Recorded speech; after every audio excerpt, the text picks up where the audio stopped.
Dear students, I welcome all of you in the another segment of transportation engineering. We have been learning the arts of pavement engineering, and as far as the second module of your particular syllabus is concerned, you have number of segments which are related with pavement, such as pavement designing, pavement maintenance, pavement materials, and there are lots of things. Out of all those things, in today's session, we are going to cover the part of pavement designing. I welcome all of you once again. You are already learning another subject which is primarily focused towards the pavement design and highway construction, that is PDHC. In this particular segment, what we are going to do is we are not going into detail of the pavement designing because that you are already dealing with since past 3 to 4 months. We will just have the brief overview of various type of pavements, pavement design, pavement maintenance because most of the things you are learning in another subjects. So I welcome all of you once again. In this session, we are going to cover the topics of pavement design as per IRC. See, designing of flexible pavement and rigid pavement is a detailed topic. It requires thorough knowledge, and you have already been learning that thing since past 3 to 4 months. So what I am going to do is I am just going to narrate the brief overview and the important things which are quite prominent as far as transportation engineering is concerned. We will not going into detail. So first is that let us discuss about flexible payment design as per IRC. As we all know that there are two types of payment. One is flexible payment, another is rigid payment. Flexible payment means the payment which is having the less flexural strength and the load transfers with the help of deformation mechanism. And rigid pavement, in the rigid pavement, there are the slab mechanism is there, rigidity action is there, and the load is transferred with the help of rigidity action, and its flexural strength is also quite high. So we'll discuss about flexible pavement design as per IRC 37. Let us discuss about principles and design approach. There are certain criteria that we need to keep in our mind whenever we are designing the flexible pavement. First is the performance criteria. Now this performance criteria is divided into two parts, subgrade rating criteria and fatigue cracking criteria. Now keep one thing in your mind that the words rutting, fatigue are various kind of pavement defects or deficiencies that we will discuss in the next segment. You just have to keep one thing in your mind that rutting and fatigue, cracking, play an important role whenever we are discussing about the strength of the pavement. Then the another part that we need to keep in our mind is reliability, analysis of flexible pavement, the traffic criteria, the condition of subgrade, the condition of subbase layer, the base layer, unbound base layer mechanism, the cementitious layer that is going to be provided on the top surface, and the bituminous layer. So while designing a pavement with respect to IRC, we need to keep these things in our mind that the subgrade rating criteria, the fatigue criteria, reliability criteria, analysis, traffic, subgrade, subbase, base, cementitious layer, bituminous layer, all these criteria should be there in our mind. So if we discuss about the performance criteria, the first thing is about the subgrade rating criteria. Now why I am discussing about rating, so let me tell you that an average rating depth of 20 mm or more. If the rating is there, which is having the particular dimension more than 20 mm, greater or equal to 20 mm, then it can be considered as the critical failure of the pavement. And for that, the equivalent number of standard axle load, 80 kilonewton repetitions that can be served by the pavement before the critical average rough depth of 20 mm or more occurs. and it is given by the following equations that I have narrated, I have displayed in the PPT in the slide with consideration of 80 to 90% reliability. Don't get confused. Keep one thing in your mind whenever we are discussing about the performance criteria at that time. First is about the rating criteria. When the rating is considered, if the rating depth is more than 20 mm, 80 and 90 mm reliability levels are considered, and these are the equations that you need to remember. See, in most of the cases, the chances of getting asked this kind of question in the exam is quite less, but it can be asked. So you need to have proper basic knowledge. Equation is NR equals to 4.1656 into 10 raised to minus 8, 1 plus epsilon V raised to 4.537. If we are talking about 80% reliability, see here the for 80% and 90% reliability both the equations are same. Here the NR stands for subgrade retaining life, epsilon V stands for vertical compressive strain. So NR stands for the subgrade rating life, as I already narrated, and epsilon V stands for vertical compressive strain, which is at the top of the subgrade, and it is calculated with the help of linear elastic layered theory, with the help of standard Excel load. Now, what is this axial? Axial means the distance between two wheels. I have already narrated in the geometric design of highway. Now, the second one is about the fatigue criteria. See, there are two type criteria which are being considered, rutting and fatigue. Now, this occurrence of fatigue cracking, which is also appearing as the interconnected cracks on the pavement surface, on the road surface, whose total area in the selection of the road is more than or equal to 20% of the paved area. In rutting, we were discussing about 20 mm. In this, we are discussing about the area which is more or equal to 20%. Then this fatigue cracking considered as the critical component. And there are equations for this also.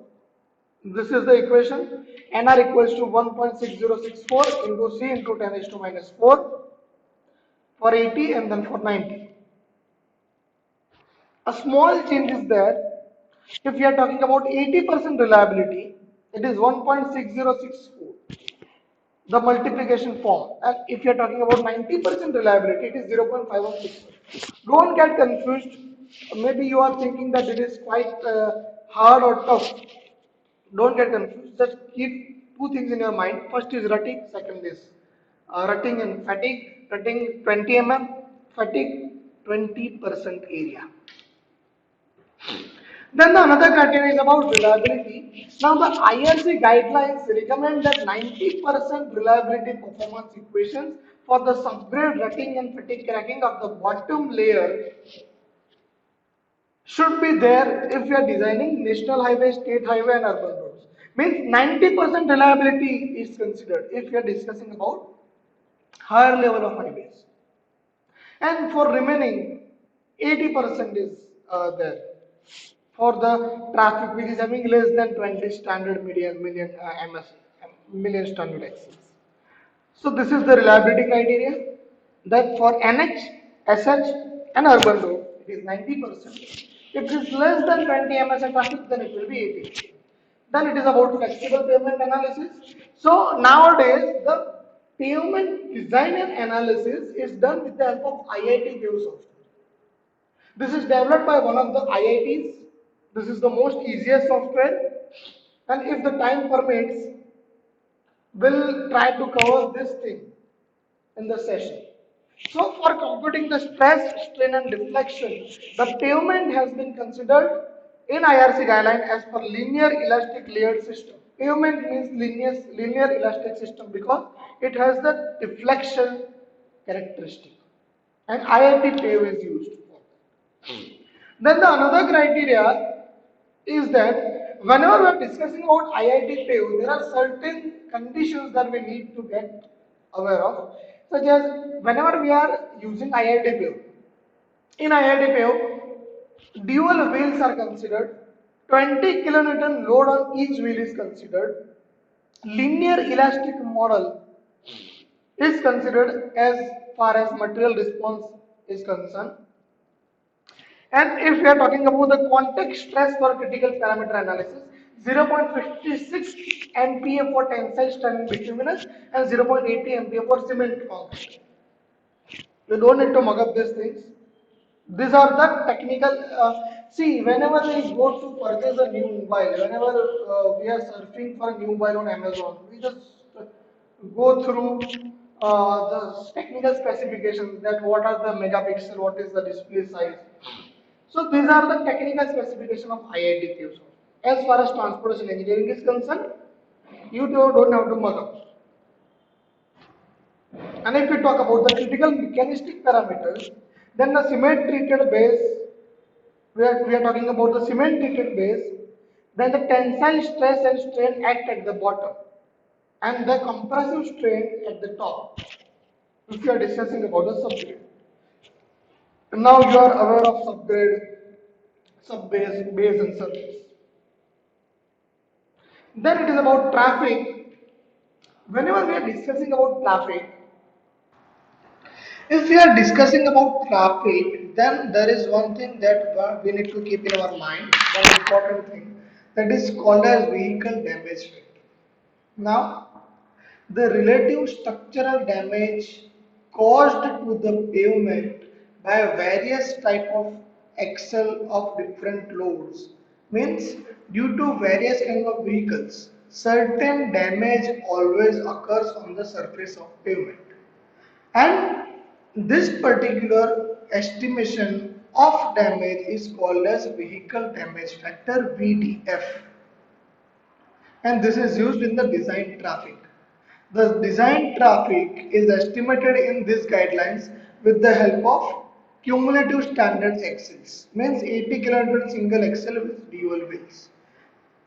So in this point, what is important is the important thing is about VDF, vehicle damage factor, that it is the relative structural damage caused to the pavement with the help of different type of axle loads. Now, whenever a designing of pavement is taking place, one needs to calculate the traffic growth rate. That at what rate, at which rate the traffic is growing year by year. So, the traffic growth rate shall be established for each category of commercial vehicles. And we have learnt about the PCU, passenger car unit, and we have learned that for the car it is 1, for bicycle it is 0.5, for motorcycle it is 0.5, for a horse car it is 4. So we have learned about traffic growth rate. About PCU. Whenever we are discussing about traffic growth rate, the minimum growth rate of 5% should be there. No matter what kind of road is there, we'll always assume that minimum 5% of growth rate will take place after this year, at each year. And the equation for that will do the equation in the calculation of an example. I have also incorporated an example over here in the next slide. Then the next part is about design period. See, whenever we are designing national highways, state highways, and urban roads, the minimum design period or design life of that particular road or pavement is minimum 20 years, and for other roads it is 15 years. Fine, so design period is minimum 20 years if we are discussing about NH, SH, and urban roads. Then comes the vehicle damage factor. Now let us discuss about the definition of vehicle damage factor, that it is the multiplier which is used to convert the given number of commercial vehicles having different configurations and specifications and different ways into an equivalent number of action load. Means the load exerted by the horse cart will be different on the pavement than the load which is exerted by the bicycle. So what we have to do is we have to convert all these loads, all this damage factor into equivalent number. So it becomes easy for us to calculate the relative structural damage caused to the pavement. So this particular multiplier, which is used to convert the given number of commercial vehicles having different weight and loads into an equivalent number of load, is called as vehicle damage factor VDF. Now, if we are to discuss about the design traffic, then the design traffic in terms of the cumulative number of standard Excel is used with the help of this equation.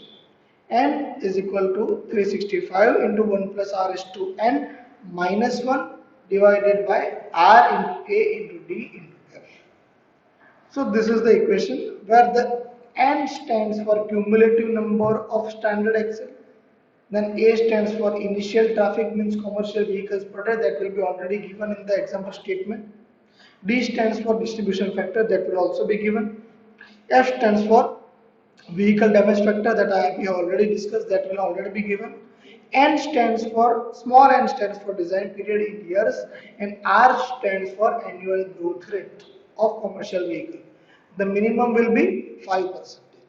And the traffic in the year of completion of construction, if you want to, if one road is being constructed, the construction is going on, and if you want to get the idea of the traffic in the year of completion of the construction, then it can be used with the help of this equation. A is equal to P in bracket 1 plus R is to X, where the X stands for number of years between the last count and the year of completion of construction, and P stands for number of commercial vehicles per day as per last count. Don't get confused, we will calculate the examples and you will get the idea. Fine? So up till now what we have discussed is, we have discussed about the traffic criteria, vehicle damage factor, that it is the multiplier, design period for NH, SH and urban road it is a minimum 20 years and other roads it is 15 years, and then the traffic growth rate it will be minimum 5%. Then the another criteria is about the subgrade. Now we all know that subgrade is the lower level or the lowest layer on which the remaining layer stands upon. So the minimum thickness of subgrade means the soil should be 500 mm. But what written over here is that, stay focused, the top 500 mm of the prepared foundation layer immediately below the pavement, it is designed as subgrade and we know that. And it can be made of soil, muram, stabilized material. We have already learned the pavement components. Now the important point that we need to keep in our mind is that it shall be compacted. How much it should be compacted? It should be compacted to attain minimum of 97 percentage of laboratories of MDD, maximum dye density, corresponding to heavy compaction as per IS 2720. You are already learning. You have already learned this thing in the soil part. You are already learning these things in the concrete technology. So what is important for us over here is that it should have minimum 97 percentage of MDD, maximum dye density. As far as IS 2720 Part 8 is concerned, and we are discussing about expressway, national highway, state highway, major district road and other heavy traffic. So this is the subgrade criteria. Minimum 500 mm layer should be there and 97 percentage of MDD should be there. Then the other criteria is about the subbase layer, that if the design permits, then the subbase layer should be defined into two parts. The subbase layer should be divided into two parts. The first is the drainage layer and then comes the filter layer.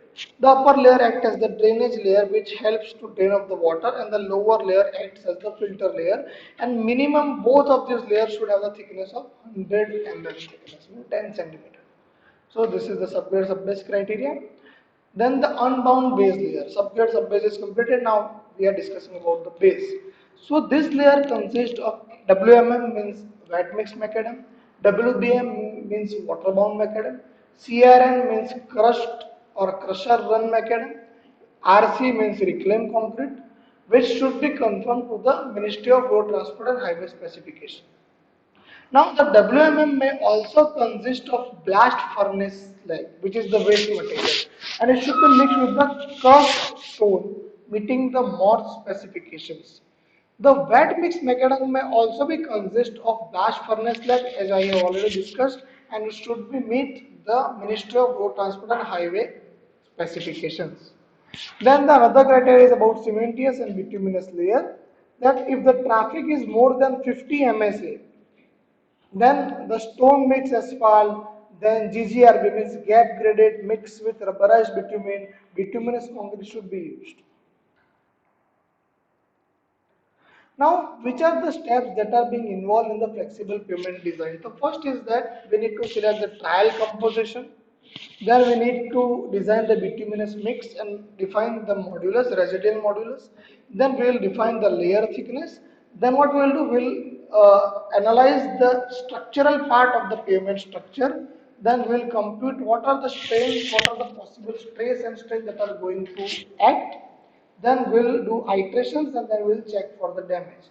And ultimately the flexible pavement design steps are completed. So what we'll do, we'll select the trial composition, we'll design the bituminous mix, design the modulus, select the layer thickness, structural analysis, we'll do the structural analysis, we'll compute the stress and strain and then we'll do the iterations and we'll check for the future damage.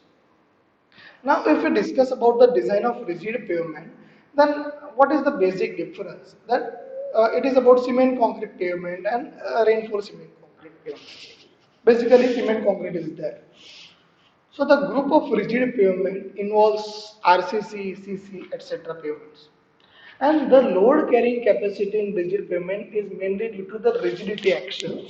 We have already discussed that it acts on the phenomenon of slab and it depends upon the high modulus of elasticity, the slab action. Now, the Westergaard was the person who started or who initiated the rigid pavement analysis on the basis of modulus of subgrade reaction. As per Westergaard, the rigid pavement slab, the upper layer, the slab, acts as the thin elastic plate which is resting on the soil subgrade and it is assumed as the dense liquid. And the equation for this is small p is equal to k delta. Now, the relative stiffness of the sap to subgrade means the Westergaard defines this term as the radius of relative stiffness, and the equation for that is I is equal to EH cube by 12K 1 minus mu square raised to 1 by 4. And these are the what I can say nomenclature that you need to keep in our mind. As far as this is just an opinion, this is not fixed, but as far as the exam is concerned, design of flexible pavement carries higher weightage. You should also have the knowledge about this, but you have to stay focused about the flexible pavement design. Now, if you are designing the rigid pavement, then which are the critical load positions? So the critical load acts as the interior loading, edge loading, and corner loading. Let us discuss with the example that find the CBR value of 1200 ADT annual daily traffic. You might have forgotten. We have discussed in the traffic engineering. ADT means annual daily traffic. So there is a road which is having the traffic for 1200 vehicles. The growth rate is 8%, the construction period is 3 years. Loads at 2.5 mm and 5 mm penetration are 55 and 78 and we have to find the CBR value and vehicles per day. Now, you have to keep one thing in your mind that whenever we are discussing about the CBR test, then the CBR penetration acts with the two phenomena. First is the 2.5 mm penetration and second is the 5 mm penetration. If we are See, if we are discussing about the 2.5 mm penetration, then the standard load will be 1370 kg. You have to memorize this. And if we are discussing about the 5 mm penetration, then it will be 2055.